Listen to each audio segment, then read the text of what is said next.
Okay guys, so if you saw the other video of this upper panel that I made using my laser engraver, there's the original. There's the laser engraved. I put tap drill size chart right here because I use that quite often when I'm using the lathe. Well, now I'm doing this lower panel. I've already got it engraved. This is the original here. And I wasn't going to film any of this because I think I covered pretty much everything in the video for the upper panel.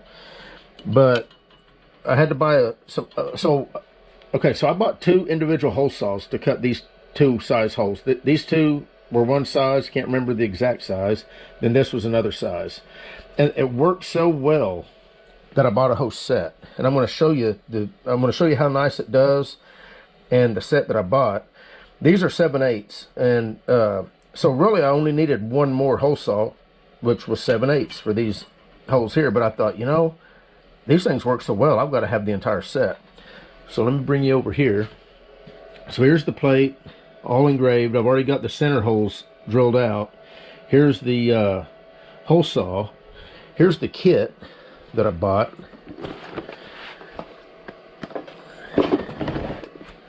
Right here. The sizes go from 9/16 to 2 1/8.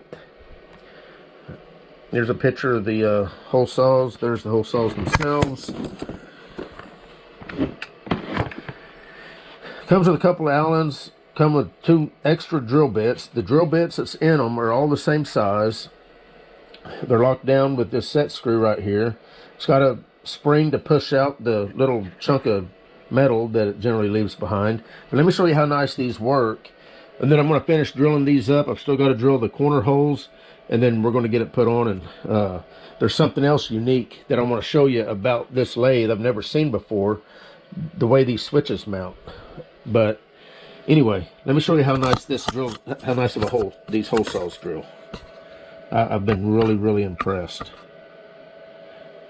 Shoot. Let's see. Figure out how I can mount this camera. Alright, I guess that'll work.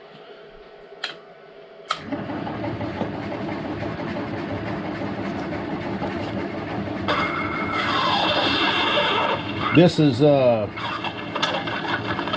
inch. Oh, I need to tighten that back up. This is 1/8 inch stainless steel.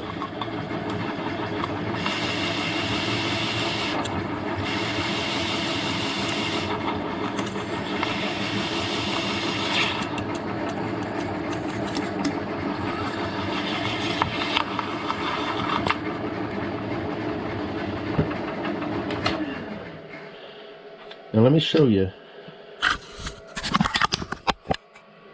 I don't know if you can see how nice and clean that hole is, but it's like a machined hole. There's this one over here. I mean, it doesn't get any better than that. So these are carbide tipped, and there's 3 different cuts that you're probably not going to be able to see on these, but the way they work, you've got an inboard cut, a middle cut, and an outboard cut. And I may be pointing at these wrong. That one looks like a metal. Okay. Yeah, here's the outboard cut tooth, the inboard cut, no, middle cut, and then the inboard. So inboard, middle, and outboard. So 3 teeth take 3 different cuts, and then it repeats. And what you're left with is a perfectly machined hole. These are probably the next best thing to me than annular cutters. So if you need a good set of hole saws, of course you can buy these individually, relatively cheap. I bought both these individually. I think one was $9, one was $14.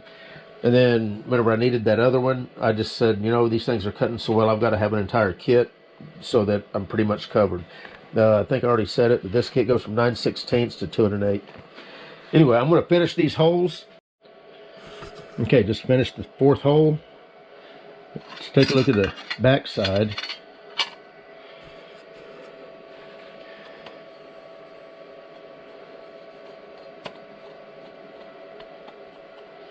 I mean, I'm going to go around it with my deburr tool, but other than that, I could go together with it just like that. Literally, there's no real burr. Of course, the front doesn't have any burr at all. course, that's where I started, so you wouldn't expect a burr on the front. But anyway, okay, so now I'm going to cut these 4 holes, then I'm going to get it mounted up. And I want to show you that one thing that first time I've ever seen it. Okay, so I got the light mounted in the plate. I got the 4 holes drilled. So here's the unique part about this that I wanted to show. The way these switches mount up, I believe, I gotta look at my picture just to make sure that this one's next. The blue is next.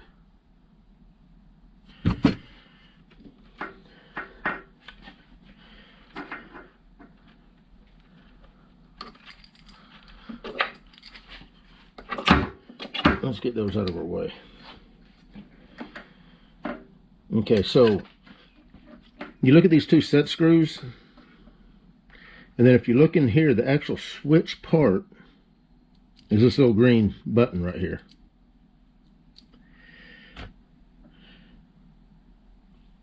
And here's the button. The button fits in first. Then this goes in, and then it turns a 1/4 turn. Hopefully you saw that. You see those serrations? It turns, actually I think it turns 1/8 of a turn. And then once it's in there, you simply tighten up these screws.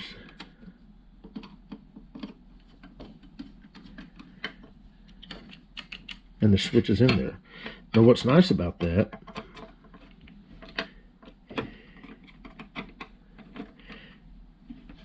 is you didn't have to de-wire the wires to get that off. I mean, I think that's a very nice setup. Let me take one of these off.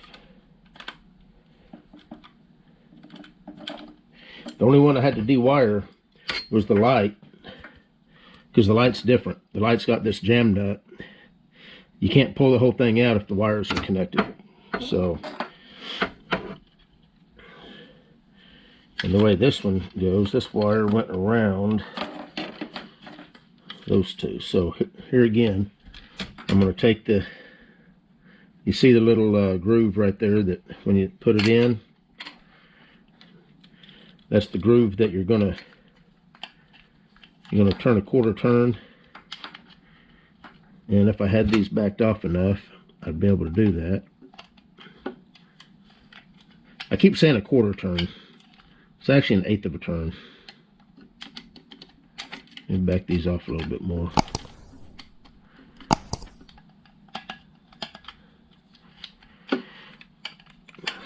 So see, I mean, those are connected. It's just not tight. So now what I'm going to do, I'm going to hold this while I tighten the set screw. And just tighten them up evenly until they put enough tension on the switch till it works.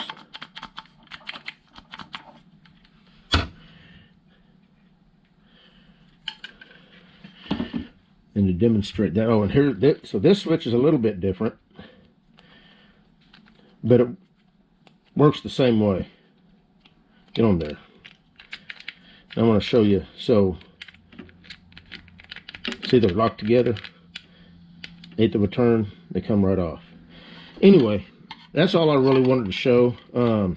I'd never seen switches like this, so I thought it was for the fact that, oh, the reason I'm having to back these, now that I think about it, this panel that I'm putting on is thicker than the original panel. That's why I'm having to back these off more than what they were. Yeah, I just never seen switches like that. I think it's a pretty neat design, personally, that you don't have to de-wire the actual connections.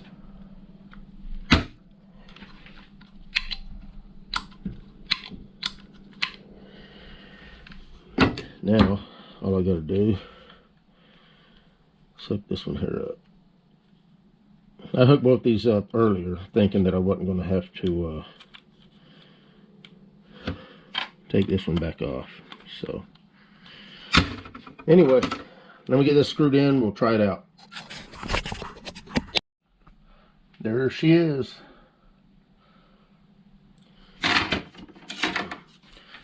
So here's the original. One thing I did was I changed the verbiage a little bit. So instead of reset, I put off.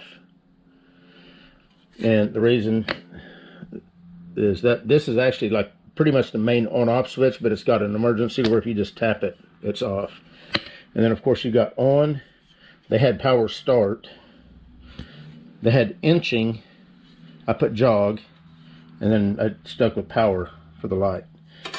But anyway, I think it looks pretty good. Light's a little dim there. I'm gonna have to look into that. I thought that was brighter than that at one point, but to be honest, I've never really paid much attention. But anyway, the main thing is the way it looks. Of course, bigger. It's another thing I did. I made them a little bit bigger, so you can see the font size a little bigger. Next step is going to be this little plate here. So anyway, we're done. You guys take care. We'll see you.